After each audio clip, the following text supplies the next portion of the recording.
मुद्दा होता गोकुळ दूध संघाच्या केवळ अध्यक्षपदाच्या निवडीचा, पण विषय गाजला अख्ख्या महाराष्ट्रात, कारण इथला विषय खोल आणि गंभीर असतो. गोकुळच्या अध्यक्षपदाची निवडणूक अतिशय चुरशीनं पार पडली आणि याचं कारण म्हणजे गोकुळच्या अध्यक्षपदाच्या निवडीवर राज्याच्या नेतृत्वाची बारीक नजर होती.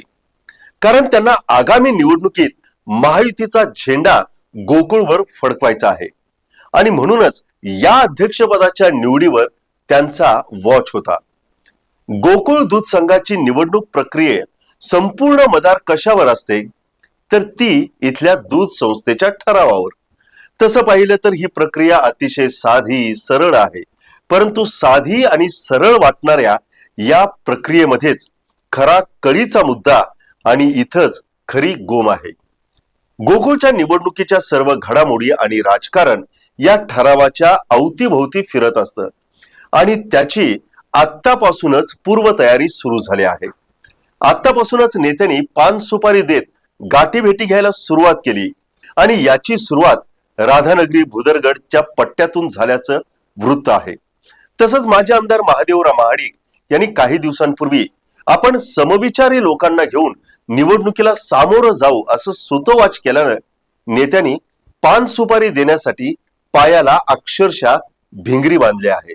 सार्वत्रिक निवडणुका जितक्या गाजत नाही त्यापेक्षा जास्त गोकुळ दूध संघाच्या निवडणुकीचे नगारे वाजायला लागतात आणि असं विधान करण्याचं कारण म्हणजे कोल्हापूर जिल्हा दूध उत्पादक संघाची अर्थात गोकुळच्या निवडणुकीसाठी अजून 9 ते 10 महिन्यांचा कालावधी असताना आत्तापासूनच गोकुळला उकळी फुटायला सुरुवात झाली आहे.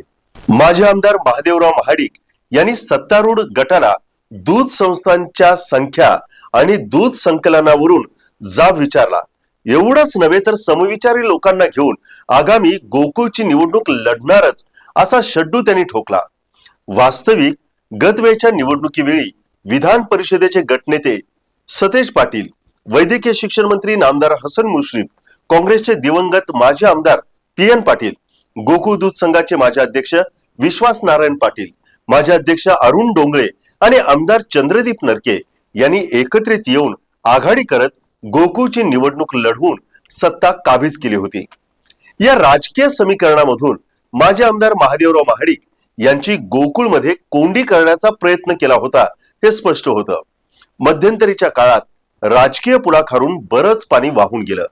महायुतीची सत्ता राज्यात आली, त्याच पद्धतीनं कोल्हापूर जिल्ह्यात देखील 10-0 असा स्कोर करत महायुतीनं इथं बाजी मारली. महाडिक सध्या महायुती सोबत आहेत. कधी नव्हे ते राज्यातील महायुतीच्या नेतृत्वानं यंदाच्या गोकुळ अध्यक्षपदाच्या निवडणुकीत थेट हस्तक्षेप केला आणि दिलेल्या इशाऱ्याप्रमाणे वैद्यकीय शिक्षण मंत्री हसन मुश्रीफ यांचे चिरंजीव नावेद मुश्रीफ यांच्या रूपानं महायुतीचाच अध्यक्ष करून दाखवला. यावरून स्पष्ट होतं की आगामी गोकुळची निवडणूक महाविकास आघाडी विरुद्ध महायुती अशी होईल. या पार्श्वभूमीवर माजी आमदार महादेवराव महाडिक यांनी केलेल्या वक्तव्याला महत्व प्राप्त होतं. त्यांचा रोख त्यांचे पारंपरिक राजकीय विरोधक सतेज उर्फ बंटी पाटील यांच्याकडे दिसतोय.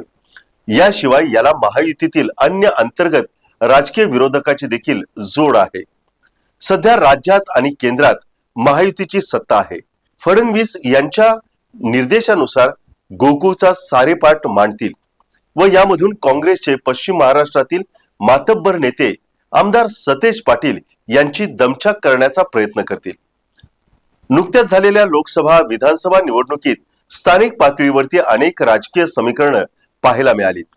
या निवडणुकांमध्ये कोण शेवटपर्यंत निष्ठावान राहिलं, कोण फुटलं याचा सगळा लेखाजोखा निवडणूक निकालानंतर गावनिहाय मांडण्यात आला. आता या निवडणुकीमध्ये झालेल्या वजाबाकीचा हिशोब गोकुळच्या निवडणुकीत काढून काही जणांची हिशोब चुकती करण्याची संधी साधली जाणार हे नक्की.